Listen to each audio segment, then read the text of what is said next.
अखिल भारतीय किसान सभा आणि centre of Indian trade union म्हणजेच C2 कामगार संघटनेच्या नेतृत्वाखाली अहिल्यानगर जिल्ह्यातील राजूर वरून एक लॉंग मार्च नुकताच काढण्यात आला. 24 तारखेला निघालेल्या ह्या लॉंग मार्चने साधारण 58 किलोमीटरचं अंतर पार करून 27 तारखेला त्याची सांगता झाली. ह्या लॉंग मार्चमध्ये हजारोच्या संख्येनं शेतकरी, कामगार, कर्मचारी सहभागी झाले. ह्या सगळ्या पार्श्वभूमीवर एक जबरदस्त यश हे आपल्या कामगार आघाडीच्या सगळ्या मागण्यांना मिळालेलं आहे. विशेषतः शालेय पोषण आहार कर्मचाऱ्यांना 2024 साली जो त्यांचा पगार वाढवण्यात आलेला होता 1000 रुपये, तो प्रत्यक्षात देण्यात आलेला नव्हता. त्याच्यामध्ये अनेक अडचणी होत्या, त्या दूर करण्याचा शब्द यावेळी देवेंद्र फडणवीस साहेबांना आणि दादा भुसे साहेब जे शिक्षण विभागाच्या मंत्रालयाचे प्रमुख आहेत, तर त्यांना द्यावा लागलेला आहे.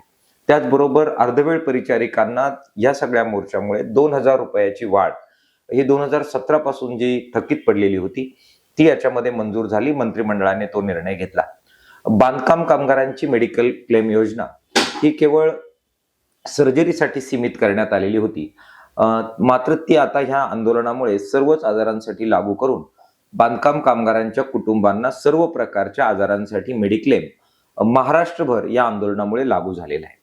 त्याचबरोबर आदिवासी शेतकऱ्यांना त्यांच्या जंगलच्या जमिनीचा अधिकार देण्यासाठी आणि आदिवासी आणि बिगर आदिवासी सर्वच शेतकरी श्रमिकांना ते ज्या घरात राहतात त्या घराचा तळजमिनी ज्या गायरान आहेत, गावठाण आहेत किंवा सरकारी आहेत, त्या त्यांच्या नावावर करण्याची प्रक्रिया सुद्धा याच्यामुळे कार्यान्वित होईल असं आश्वासन देण्यात आलेलं आहे. आदिवासी भागामध्ये खूप पाऊस पडतो, मात्र हे पाणी भंडारदरा धरणात साठतं. ते पाणी आदिवासी शेतकऱ्यांना प्यायला आणि शेतीसाठी मिळत नाही. ते सरकारी योजनेद्वारे अशा शेतकऱ्यांना देण्याच्या बाबत आपण प्रयत्न करण्याचा विचार करत होतो. 10 वर्षापासून आपण यासाठी लढत होतो. तो निर्णय या आंदोलनात झालेला आहे आणि त्याच्यामध्ये सर्वे करण्याचे आदेश हे जलसंपदा मंत्री राधाकृष्ण विखे पाटील यांनी तत्काळ दिलेले आहेत.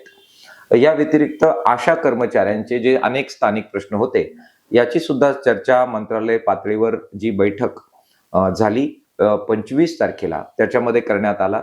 अर्धवेळ परिचारिकांच्या बरोबरच ग्रामपंचायतीचे कर्मचारी आहेत किंवा इतर असंघटित कामगार आहेत, त्यांच्या सुद्धा मागण्या ह्या मोर्चामुळे निकाली निघालेल्या आहेत. आशा कर्मचाऱ्यांच्या मागणीच्यासाठी जो दीर्घ प्रकारचा संघर्ष आपण करतोय त्याच्यामध्ये त्यांना कायम केलं जावं आणि त्याचबरोबर अंगणवाडी सेविकांना सुद्धा कायम केलं जावं, ही मागणी सुद्धा या आंदोलनाने परत एकदा केंद्रस्थानी आणण्याचा प्रयत्न केला.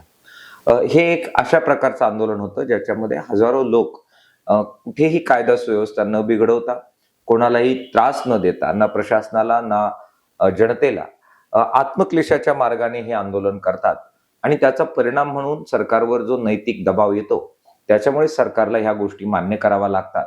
नजीकच्या काळात मागील 2 महिन्यामध्ये हा तिसरा लॉंग मार्च किसान सभेच्या नेतृत्वाखाली, लालबावट्याच्या नेतृत्वाखाली निघाला.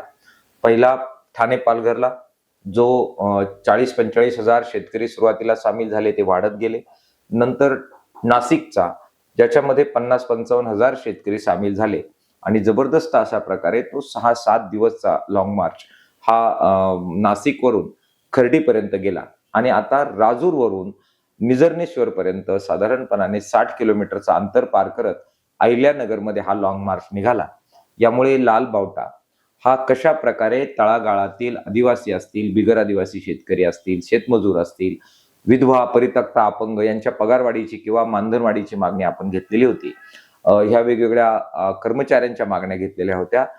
श्रमिक वर्गासाठी लालबावटा कसा काम करतो हे यातून जरा पुढे येताना दिसतंय. ही ताकद आगामी काळात वाढत जाईल हा माझा विश्वास आहे.